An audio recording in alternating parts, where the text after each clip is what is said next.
everybody. A second.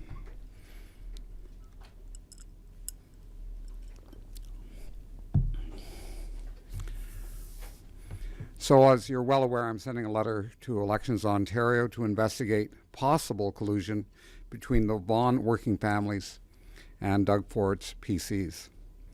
Prominent Conservatives have spent big money buying ads supporting Doug Ford, yet Doug Ford and Stephen Lecce still claim they know nothing about it. Story that Lecce and the Ford government knew absolutely nothing about a six-figure campaign run by a party insider is simply not believable. And we're asking Elections Ontario to get to the bottom of it. And with that, I'm open for questions. Is it appropriate that Mr. Annabelle remain vice chair of the LCBO? At this point, I think we have to wait for an investigation to be done by Elections Ontario to determine any question like that. Are the allegations illegal? Is it illegal to do what is alleged here? Well, apparently cooperation between a third party and a government party under the Elections Act is illegal. So if there's found to be a connection, there is a substantial legal problem for those involved. How so? Can you? It's contrary to the Elections Act. And Cynthia, we can give you more detail later. We can give you the section of the Act that's relevant. In fact, the letter I'm sending to Elections Ontario does quote the section, so you can go through it in greater detail. And is it because there's two by-elections going on right now? And cooperation between, alleged cooperation, something that would have to be determined by an investigation by Elections Ontario. Could this be a case of somebody who was just trying to be well-intentioned, trying to maybe help the government but not necessarily get the government in hot water, and they did this without any kind of connection to them whatsoever? Because, I mean, people could place ads in newspapers at any time. They don't necessarily have to tell the government about it. What makes you so sure that there was actual cooperation? Well, first of all, an investigation would determine whether there was actual cooperation. To me, at this point, the stories we've heard don't pass the smell test. We have a shadowy organization that's spending big money with people involved who seem to be very, very close to this party, a long history.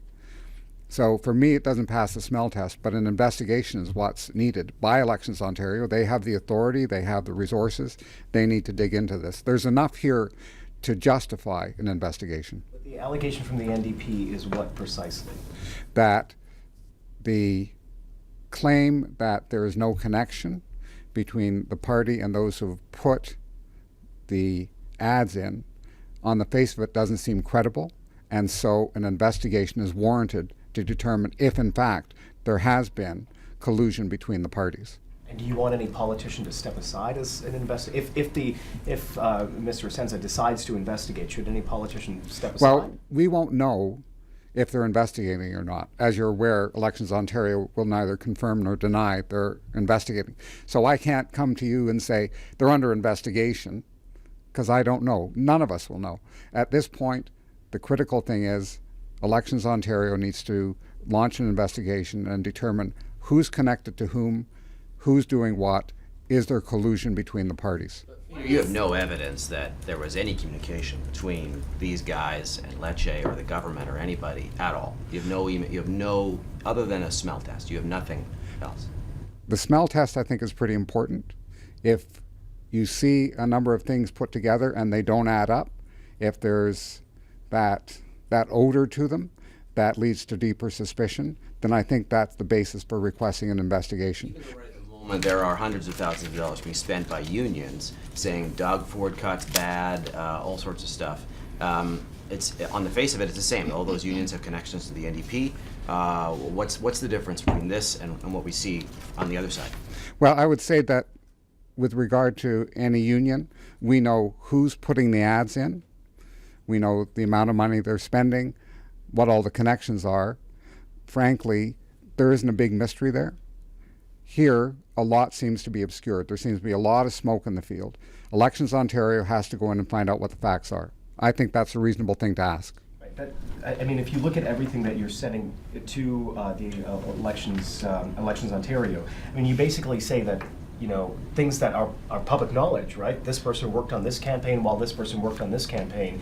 I mean, in politics, there obviously is a lot of crossover between people who work for parties federally, locally, whatever the case is.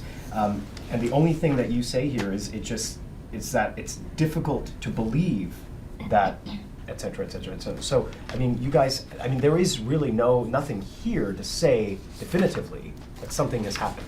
No, only an investigation will allow one to be definitive. How are you sure that an investigation will be able to uncover that? Based on the fact that Elections Ontario has authority and powers to engage in investigation in a way that we can't, we believe that they'll either find that there's a problem here or find there is not a problem here. I'm saying to you and I'm saying to the public, based on all the connections that we see, it doesn't seem credible that there hasn't been interaction. But an investigation will determine the facts, and that's what I think people have good reason to demand. Peter, what is collusion to you? Is it explicit knowledge of something? Is it connections from the past? How do you define quote unquote collusion? Well, if you look at the act, cooperation between the third party and a political party on action. Something that happened 10 years ago, whether people met 10 years ago and talked, I don't think is relevant to a current finding of collusion. It's, are they engaged together now to advance the interests of that party? But again, Elections Ontario is the body that has to determine whether that's occurred within the definition of the law or not. Do they have subpoena powers? What can they do that you cannot do? They have investigatory powers. We certainly don't have subpoena powers. People have to talk to them though. If Elections Ontario reaches out to one of these people involved or allegedly involved, do those people have to participate? I will get back to you about the full powers that they have, but they do have powers to investigate breaking the law. That's why they're there. They investigate whether or not elections are in any way damaged by illegal or criminal activity.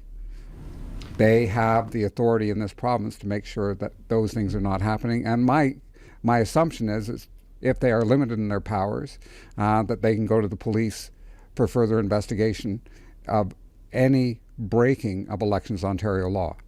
You're on a pretty basic level. Setting aside these circumstances, I'm wondering if you could just lay out why it's wrong for a government to collude with a third-party advertiser in this manner. I'm just wondering if you can explain that principle.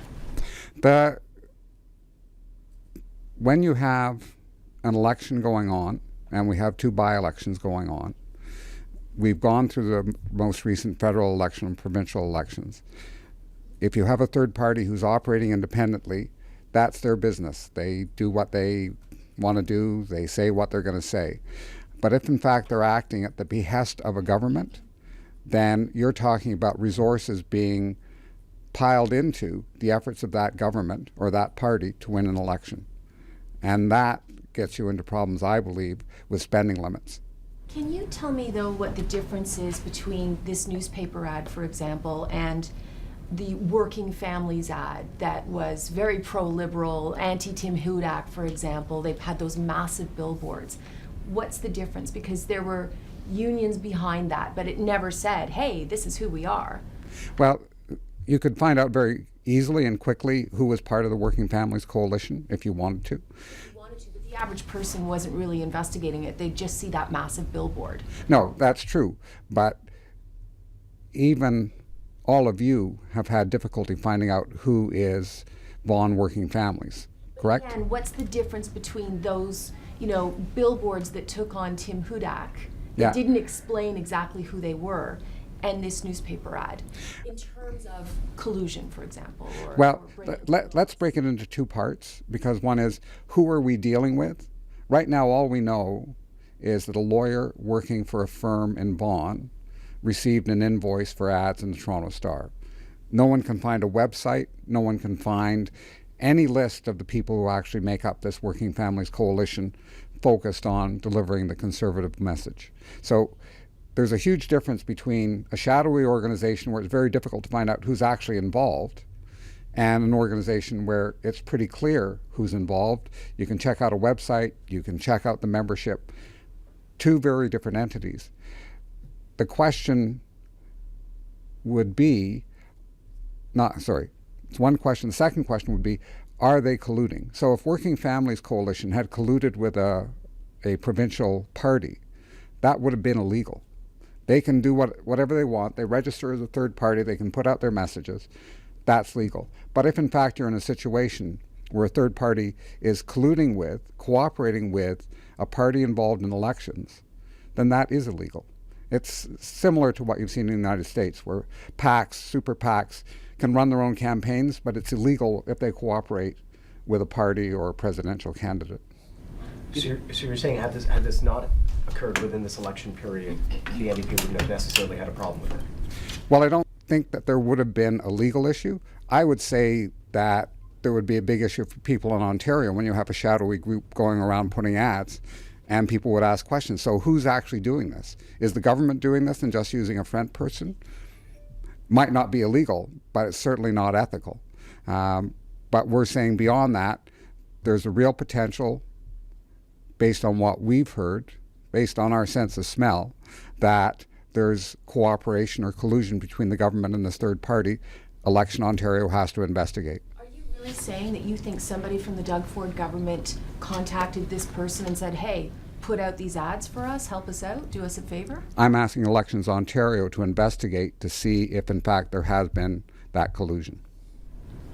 Peter, can you talk briefly about the strangeness of a organization founded by Michael Gasparis, or chaired by him, that was involved in lobbying for a hospital in Vaughan a decade or more ago, and that issue is long since resolved, that it seems to be involved in political advertising to do with the education system? Does it seem odd to you? Well, it seems... I'm going to go back on that question, Jeff. What we saw from this was that there seems to be a long-standing network of friendships and political connections. And when someone says, I don't know what the rest of my friends and strong political allies are doing, that doesn't seem credible to me. Given that, we ask Elections Ontario to investigate to see whether or not all of this smoke is really leading to a fire. Is there anything inherently wrong with the message of the ads themselves? Well, Is that not a valid viewpoint for someone? there are all kinds of viewpoints you can put forward. I think the question we're dealing with is this something that is being connected to or driven by the government in an election period, which is contrary to the law? And if we were outside an election period, would it be ethical for the government to be using third parties to put ads out there? People might not see it as illegal, but they might see it as highly problematic in terms of honesty. But putting out a position? No, that's not illegal. If Elections Ontario finds there's no connection between the government and this group, then no law was broken. But right now, we don't know that, and that's why we wanted to investigate it. Peter, would we be sitting here if the ads had said, teachers are great, pay them more? It's a good question, Colin. If it was being put out by the Vaughan Working Families, I think you'd find yourself in a very strange situation. I don't think that would happen. No, but I'm just saying, had the messaging been different, had the messaging been pro-union, had there been some group that was for the teachers, but did it in the same kind of shadowy way, would the NDP have raised the exact same issue? Would the NDP have raised the issue and written a letter to the chief electoral officer? Or is this strictly because it's an anti-union ad? Well, no one would assume then that this group was connected to the government. It wouldn't be credible to say this is a government-connected group that's putting out ads in favor of teachers. So, no, that suspicion wouldn't arise. Peter, should the newspapers that ran the ads have run them in this way without contact information at the bottom? And should those newspapers have, when asked, provided information about who actually placed the ads? Well, it was interesting to me that the Star in this morning's article said they felt that they hadn't performed to their standards, and they were apologetic for that. I think newspapers should try and find out who exactly is buying ads. Makes sense to me. I think people in Ontario deserve to know who's talking to them. Peter, on that score, we're up here grilling you. Media asks a lot of very difficult questions to politicians all the time. Should media also be forced to divulge some details about these advertisements? I think that the source of ads should be open to the public so that people can know who's putting out messages, to allow them to better evaluate the honesty and objectivity of what's being brought forward. I'm not suggesting a law, Sean. I'm just saying that on an ethical basis, everyone should know who's putting ads out. It should be easy to determine. Pretty good. Thank you all. Thank you.